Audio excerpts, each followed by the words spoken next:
Indonesia meraih gelar Piala Dunia Game FIFA. Kita sudah terhubung dengan manajer tim eFootball Indonesia Putra Sutopo dan atlet eFootball Indonesia Akbar Paudi. Selamat malam waktu Indonesia, Bung Akbar, Bung Putra. Selamat malam. Iya, saya ke atletnya dulu deh nih ya, Bung Akbar Paudi. Waktu pas ikut kejuaraan dunia ini, bagaimana sih sebenarnya bisa mempersiapkan tim menuju kejuaraan dunia? Kita pengen tahu dulu nih ceritanya. Untuk persiapan kita kemarin lumayan panjang ya, apalagi kita punya beberapa 2-3 minggu lah untuk training center latihan itu untuk menyatukan chemistry. Dan mungkin kita kemarin persiapannya itu tinggal nambah-nambahin untuk kayak finishing, nambahin lagi kayak chemistry kita, karena kita kemarin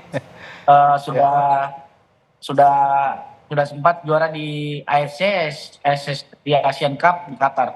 Ya itu aja. Oke.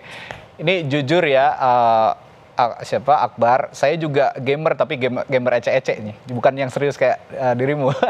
Tapi saya ngeliat tuh ya, permainan semalam tuh, saya pengen juga mengulas permainan semalam. Saya ngeliat dari babak awal sampai babak akhir. Kalau awal tuh masih bermain dengan mencoba main wide, mengolah bola di tengah, tapi kok pas udah mulai 1-1 nih kan, Brasil unggul dulu nih 1-0, terus kemudian 1-1.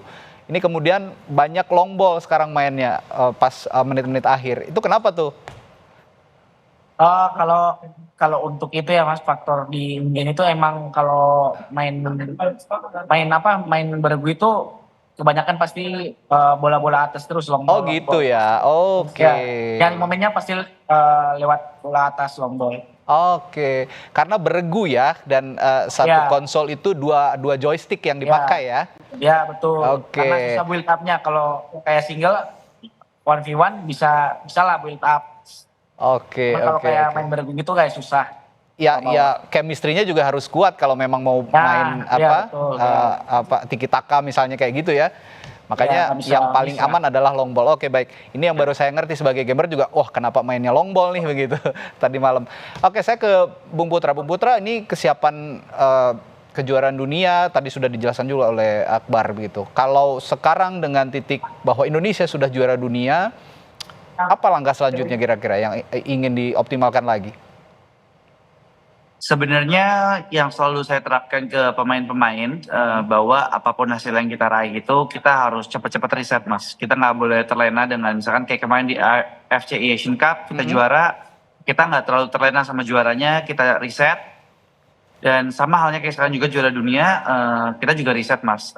Jadi kalau ditanya target ke depan, target kita nggak cuma mau juara satu kali aja, Mas. Target kita mau mendominasi di setiap kompetisi yang akan kita ikutin ke depannya. Kita mau menjuarai apapun itu, baik ke depannya ada AFC Asian Cup lagi, kita mau back to back champion, kita masih haus akan gelar juara, Mas. Jadi kalau ditanya target ke depannya saya sebagai manajer, mungkin kalau untuk beregu kita udah juara dunia, tapi target ke depannya buat saya sebagai manajer timnas, saya berharap kayak misalkan Paudi ke depannya bisa juara dunia di kategori 1 versus 1, dan juga Faidan juga bisa juara dunia di 1 versus 1. Oke, itu jadi targetnya ya? Bisa juara dunia di one on one gitu ya? Betul. Sebenarnya ya kalau untuk kejuaraan dunia ini kan pasti setiap tahunnya ada terus ya, Mas ya. Dan pasti targetnya kita nggak cuma mau satu kali juara dunia terus habis itu selesai lah. Kita nggak mau kayak one season wonder gitu lah. Kita maunya ya setiap kompetisi kita bisa libas semuanya. Seperti itu sih, Mas. Mantap. Oke.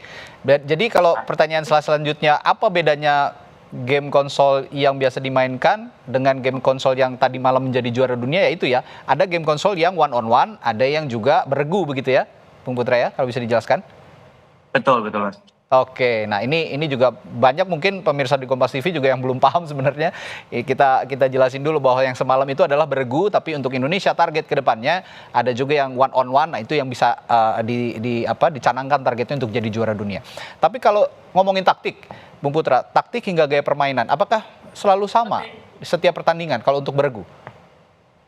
Sebenarnya gini, Mas, untuk di kejuaraan dunia ini tuh kita udah mempersiapkan berbagai macam strategi ya. Karena kebetulan aku di sini sebagai head coach, tadi mungkin ada salah penyebutan, aku bukan manajer. Oke. Mohon maaf ya, kami koreksi ya. Head coach ya dari timnas ya. Betul, jadi aku Oke. head coach dan dibantu ada 2 coach lainnya juga. Jadi kita sudah menyiapkan strategi Mas karena kita ini kan salah satu juara di AFC Asian Cup ya. Dan kita di AFC Asian Cup ini kan cuma mengalami 1 kekalahan ya Pak Odi, kalau nggak salah ya, di Iya. grup stage ya. Dan kita cukup yakin bahwa kita akan jadi spotlight lah. Makanya kita udah menyiapkan berbagai macam strategi. Salah satu strateginya adalah kalau mungkin teman-teman nonton, kita itu di grup stage pasangannya ganti-ganti Mas. Oke. Oke. Kita tuh di grup stage pasangannya tuh ganti-ganti, bahkan di knockout stage aja tuh sempat ganti-ganti ya Paudi ya. Terus ya. Nah, kita rolling terus. Nah, kenapa kok kita rolling terus? Kita mau menunjukkan bahwa pasangan siapa aja yang kita pasangkan, kita tetap bisa mendominasi dan bisa memenangkan pertandingan. Sehingga biasa. menyulitkan lawan untuk menganalisa seperti Oke. apa permainan Indonesia. Karena setiap pergantian Oke. pasangan atau bahkan pemain, itu pasti punya karakteristik yang berbeda-beda gitu. Nah, Oke. Oh, itu sebenarnya sebabnya. salah Jadi taktik lawan juga sulit membaca ini ya, sulit membaca permainan kalau memang pasangannya ganti-ganti ya. betul Mas, karena Oke, dari itu ketiga salah satu player ini taktik. mereka punya keunikan masing-masing. Contoh Baik. kalau Faidan ini, Ya. dia punya keunikan dari segi defense yang baik, terus Oke. play bolanya bagus, pembacaan lawannya bagus. Dari Paudi ini bisa membongkar pertahanan lawannya bagus banget, finishingnya dia jauh lebih clinical. Terus Elga ini juga, pokoknya masing-masing pasangan punya Ya. punya keunikan masing-masing yang kita bisa pakai kapan aja. Dan senjata rahasianya kita itu ada banyak banget Mas. Kalau misalkan Elga udah ketahuan ya kita bisa ganti sama Ya, Paudi. ya. Atau kalau Oke. Faidan udah ketahuan kita bisa ganti. Seperti Tapi itu. saya mau tanya juga sama Akbar Paudi, Bung Paudi, kalau main lebih nyamannya sama Faidan apa Elga nih? Kalau untuk itu, kalau untuk itu sih Mas, dua-duanya sih Sama udah aja nyaman, ya? karena kan kita latihan tuh ada hampir sebulan lah. Oke. Ya jadi kita rolling terus Mas tiap hari. Jadi makanya udah kebiasaan aja. Kalau Jadi mau siapapun partnernya siap aja gitu. betul, karena itu prinsip yang selalu disampaikan sama tim coaches dan manajer Mas. Ya. Siapapun yang kita mainkan, siapapun yang kita turunkan, di situasi dan kondisi apapun harus siap, nyaman gak nyaman. Ya ibarat kata kita udah siap tempur lah gitu. Oke. Ini saya juga mau tanya nih sama Bung Putra nih. Katanya ada salah satu player juga, salah satu pemain juga yang tumbuh kembangnya justru dari rental konsol. Apa bener ya? Sebenarnya kalau dibilang kayak gitu hampir gini Hampir sih, semua? Mas. Rental PS itu tuh menjadi pintu utama mungkin ya. Oke. Pintu utama ya. Karena saya sendiri pun juga bukannya lahir dari rental PS, tapi usaha saya kompetisi. Saya kan juga punya liga gitu ya. Ya. Nah, awal mula sebelum jadinya liga ya saya buat kompetisinya di rental. Jadi mungkin Oke. rental ini menjadi pintu utama sebagai atlet-atlet ini bisa berkembang lebih jauh gitu. Seperti itu sih. Mungkin lebih tepatnya seperti itu. Jadi memang kalau sekarang ada anak-anak yang pengen ke rental konsol, rental PS atau apapun konsol, ya jangan dilarang kalau memang punya niat baik untuk bisa menjadi atlet e-sport gitu ya kira-kira ya Bung Putra ya? Betul Mas, ini 3 orang ini termasuk saya juga dulunya ya bisa dibilang dari rental ya. Rental ini Ya. salah satu pintu utama kita semua lah untuk bisa mencapai di titik sini gitu Mas. Ya asalkan diarahkan juga oleh orang tuanya dan membagi waktu dengan tentunya tetap harus menempuh studi gitu ya, menempuh akademi yang baik.